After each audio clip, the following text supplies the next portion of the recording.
হারাবার সমস্ত ভয় ভুলে গিয়ে বাংলার বুকে জুলাই এসেছিল।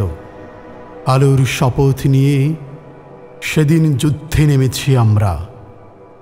আমাদের মিছিলে, যুদ্ধে, সংগ্রামে হারিয়েছি ভাই, বন্ধু, সন্তানদের। জুলাইয়ের বীরত্ব আর সাহসের সেই ইতিহাস কবিতা কি ধারণ করতে পারবে?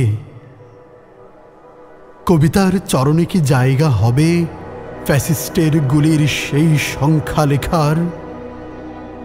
কতগুলো তাজা প্রাণ ঝরে গেছে পিশাচের বুলেটে, কতগুলো রঙিন চোখ হারিয়েছে আলো, মায়ের কতগুলো আঁচল এখনো ভেজা থাকে শহীদ সন্তানের শোকে।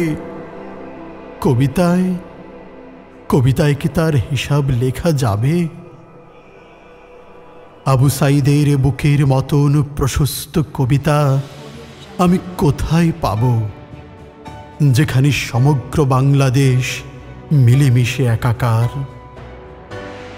শৈশবের জানালায় ঢুকে পড়ো আকাশি বুলেট, রেলিংয়ে ঝুলে থাকা মেধাবী ছাত্রের লাশ, শ্রমজীবী মানুষের ভ্যানে রিকশায় রক্তাক্ত শরীর, গ্রাম, বন্দর, রাজধানী সর্বত্র বুলেটের সামনে পেতে দেওয়া বুক, মৃত্যুকে আলিঙ্গন করা কিশোরের দুরন্ত স্বপ্ন আর সাহসের ছবি আমি কবিতার চরণে কি করে আঁকি?